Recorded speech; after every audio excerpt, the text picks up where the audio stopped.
Aujourd'hui, on est à la SPV, la Société Protectrice des Végétaux, pour une étape importante puisqu'eux, ils partent du 7e pour un nouveau lieu et on marque ce temps par une phase de rêve. Le sens de l'accueil. Donc ça fait 3 ans qu'on est ici, comme c'est notre dernier week-end, on voulait pas partir sans dire merci au quartier, dire un dernier au revoir aux gens. L'événement aujourd'hui, on l'a axé sur le réemploi. Et donc moi je suis un acteur de l'économie sociale et solidaire, ce qui comprend l'économie circulaire. Et donc en gros le circulaire c'est dire en fait quand il y a un déchet ça peut aussi être une ressource. Après on a l'intervention de Julien Vidal qui lui en fait amène sur toutes les bonnes initiatives qui sont à prendre pour demain. Et l'événement d'aujourd'hui, c'était ça, c'était aussi de dire, on part, du coup on va changer d'endroit, ça amène à repenser ce qu'on fait aujourd'hui, et donc du coup, comment est-ce qu'on va aller imaginer que demain soit encore mieux que ce qu'on fait actuellement. Et donc là, aujourd'hui, ce matin, on va faire pendant 2 heures une ouverture d'un espace de libération des imaginaires. Moi, je vais emmener les gens en 2030 glorieuse et en petits groupes de 7-8 personnes, multipliés par 2-3 tables qu'on a ici. On va s'autoriser à se dire, et si demain c'était mieux, à quoi ça ressemblerait? À quoi ça ressemblerait pour moi? Et puis ensuite, collectivement, qu'est-ce que ça aurait comme impact sur notre relation au temps, à l'argent, au vivant, etc. etc.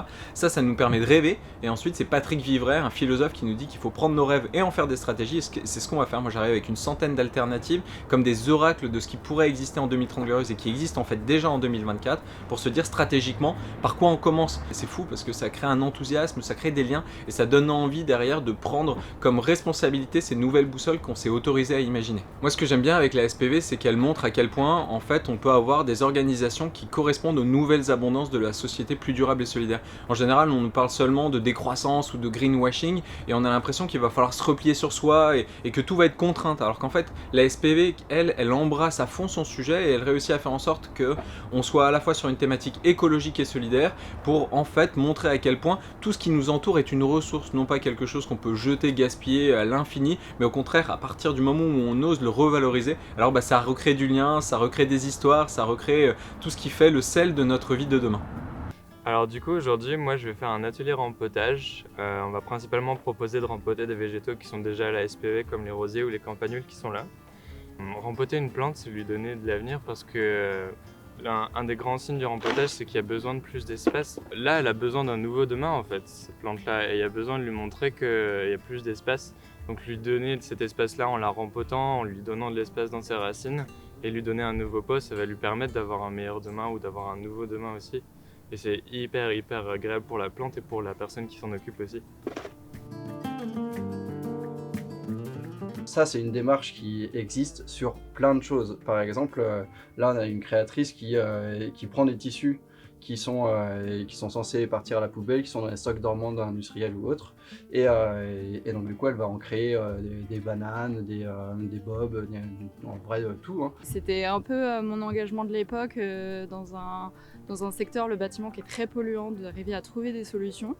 J'ai voulu me reconvertir du coup dans la couture, donc j'ai cherché à avoir cette valeur d'engagement aussi. Le monde du textile comme le monde du bâtiment est très polluant, avec beaucoup de fast fashion, beaucoup de tissus produits dans des conditions assez doutables. Et du coup, moi, pour le monde de demain, c'est aussi ça que j'ai envie de montrer, que c'est possible d'arriver à continuer à créer des choses, mais en partant d'objets, en l'occurrence de morceaux de tissu qui existent déjà.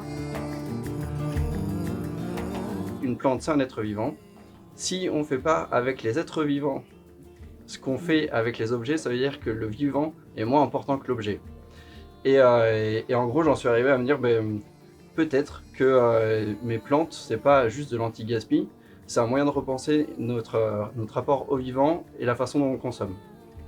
Et donc du coup, en fait, on a trouvé un équilibre pour dire, voilà, on a un être vivant support qui va nous permettre de prendre conscience de ce qu'on fait, dans quel monde on vit, et de réfléchir à toutes les interactions qu'il y a à mettre en place.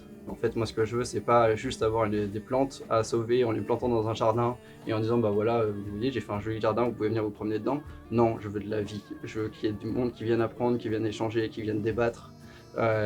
Aujourd'hui, comme je disais, la plante, c'est un support, donc si on vient apprendre à rempoter une plante et qu'en même temps, on est en train de parler avec une personne qui est immigrée et qu'on se dit, tiens, il y a ça et ça qu'on pourrait faire ensemble, c'est ça qui va me faire plaisir et c'est ça qui est super chouette. Et donc, du coup, que ce système-là, il se multiplie, qu'on voit du monde.